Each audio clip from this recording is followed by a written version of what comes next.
আসসালামু আলাইকুম। আমি মিতু, বাংলাদেশি ব্লগার মিতু চ্যানেলের আরও একটি নতুন ব্লগ দেখার জন্য আপনাদের সবাইকে আমন্ত্রণ জানাচ্ছি। যে যেখান থেকে আমার আজকের ভিডিওটি দেখছেন, আশা করি আল্লাহর রহমতে সবাই ভালো আছেন, সুস্থ আছেন। আলহামদুলিল্লাহ, আল্লাহর অশেষ রহমতে আমরাও ভালো আছি, সুস্থ আছি। আজকের ব্লগটা কিন্তু আমি আমার গেস্ট রুমের বারান্দা থেকেই শুরু করেছি। সবার সুস্থতা কামনায় আজকের ব্লগটি শুরু করছি।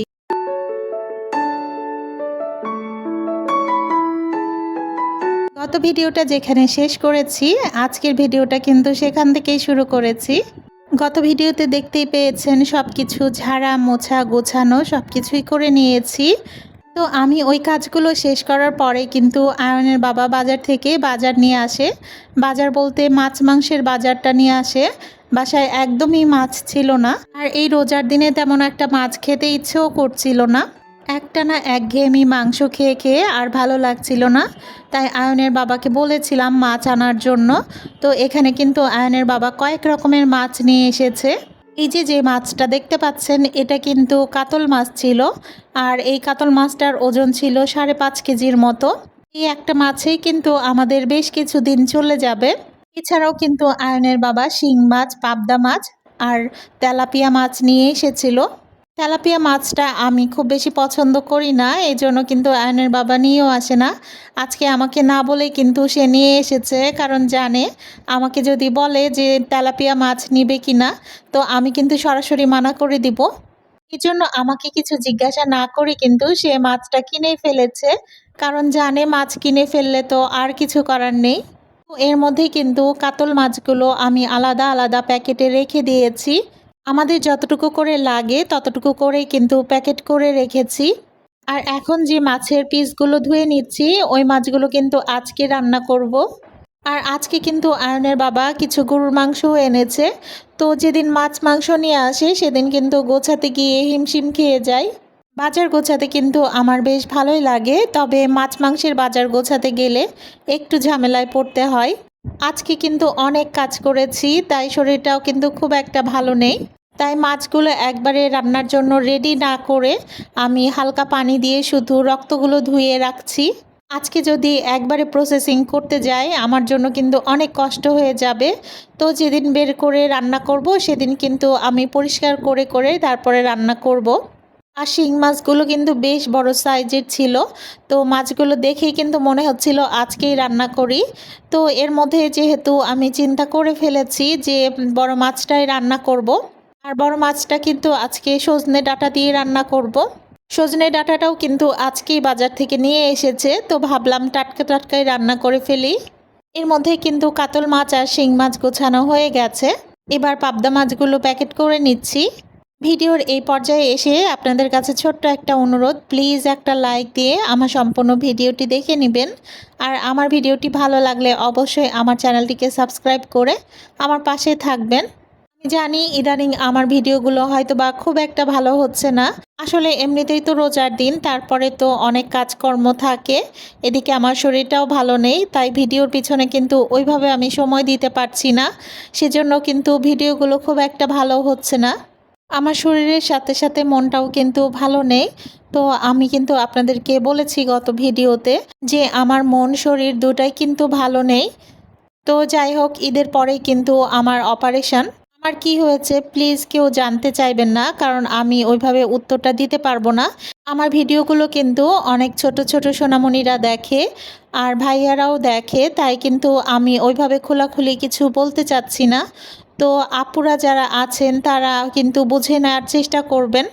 আমি কিন্তু সবসময় রক্তশূন্যতায় ভুগি, তো এজন্য ভাবলাম যে অপারেশনটা করে ফেলি।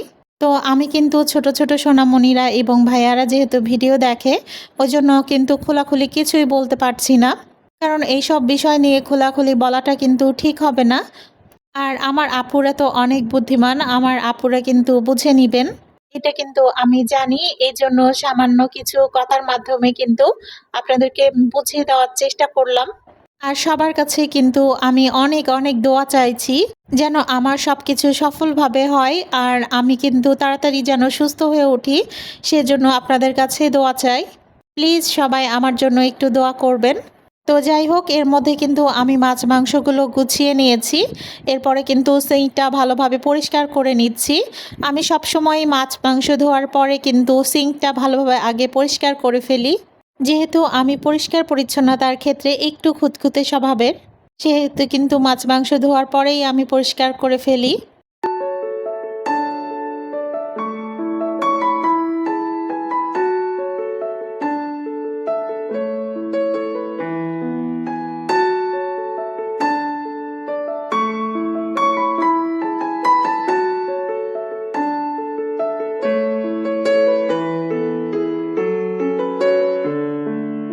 তো এর মধ্যে কিন্তু মাছ মাংস গুছিয়ে সিঙ্কটা পরিষ্কার করে তারপরে চলে এসেছি। আয়নের বাবা আজকে কিছু ফল নিয়ে এসেছিল।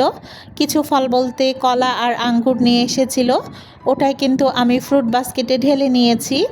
এরপর গুছিয়ে তারপর রেখে দিব। এমনিতেই তো ফল সবসময় লাগেই, তারপরেও রোজার সময় যেহেতু সেহেতু সবসময় কিন্তু ইফতারে ফল রাখছি। তো ফল গুছিয়ে এরপরে কিন্তু আমি আবারও কিচেনে চলে এসেছি। আজকে কিন্তু কিছু আলু পেঁয়াজও আনতে বলেছিলাম, তো আয়নের বাবা কিন্তু আলু পেঁয়াজও নিয়ে এসেছে। আর একদম বলতে ভুলে গেছি, আজকে কিন্তু কিছু রসুনও আনতে বলেছিলাম, তো রসুনও নিয়ে এসেছে। এখন কিন্তু আমি আমার পেঁয়াজ রসুনের র্যাকটাতেই সব কিছু গুছিয়ে রাখছি। শুকনা বাজারগুলো গোছাতে আমার কিন্তু খুব বেশি ভালো লাগে। তবে মাছ মাংসের বাজারগুলো গোছাতে গিয়ে কিন্তু একটু ঝামেলায় পড়তে হয়। তারপরে কি আর করার, একজন গৃহিণীর তো সবই করতে হবে। কাজ বেছে বেছে করলে তো আর চলবে না। তো বাসায় কিন্তু পোলাওয়ের চাল ছিলই, তারপরেও আয়নের বাবাকে না বলতে আয়নের বাবা এক প্যাকেট পোলাওয়ের চাল নিয়ে এসেছে। কারণ সে জানে প্রতিদিনই পোলাওয়ের চালের যেহেতু খিচুড়ি বিরিয়ানি অথবা তেহেরি খাওয়া হয়, সেহেতু হয়তো বা চালটা শেষ হয়ে গেছে। তো আমার বাসায় কিন্তু চাল ছিলই। মাঝে মাঝে কিন্তু সে এই রকম কিছু কাজ করে, মনে করে যে শেষ হয়ে গেছে কিন্তু শেষ হয়নি, নিজে থেকে নিয়ে চলে আসে। তো আমি কিন্তু ভিডিও শুরুর দিকে আপনাদেরকে বলেছিলাম আজকে সজনে ডাঁটা দিয়ে মাছ রান্না করব।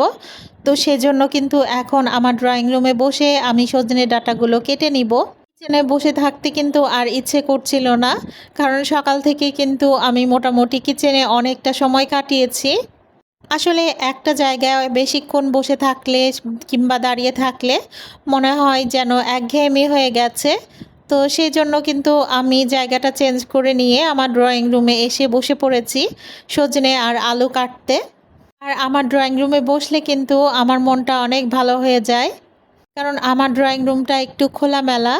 আর আমি কিন্তু আমার মনের মতো আমার ড্রয়িং রুমটা গুছিয়ে নিয়েছি। এই জন্য কিন্তু আসলে একটা ভালো লাগা কাজ করে ড্রয়িং রুমে আসলে। আপনাদের সাথে কথা বলতে বলতে এর মধ্যে কিন্তু সজনে কাটা হয়ে গেছে। আর আমি কিন্তু কিচেনে আবারও চলে এসেছি রান্নার জন্য। এখানে মাছ ভেজে নিব, এই জন্য ফ্রাই প্যানে তেল দিয়ে দিচ্ছি। আর তেলটা গরম হতে হতে এর মধ্যে কিন্তু আমি মাছের সাথে সব রকম মশলা মিশিয়ে নিব। মশলা বলতে গুঁড়ো মশলাগুলো দিয়ে তারপরে মাছটা ভেজে নিব। আর তাড়াহুড়ো করে কাজ করতে গিয়ে দুর্ঘটনাটা ঘটে গেল। হাত থেকে কিন্তু হলুদের চামচটা পড়ে হলুদ পড়ে গেছে। যাই হোক, মুছে পরিষ্কার করে নিব, একটু কষ্ট হবে এই তো। মাছ ভাজার জন্য হলুদ মরিচ লবণ এগুলো সব দিয়ে দিয়েছি। এখন কিন্তু খুব ভালোভাবে মাখিয়ে নিব।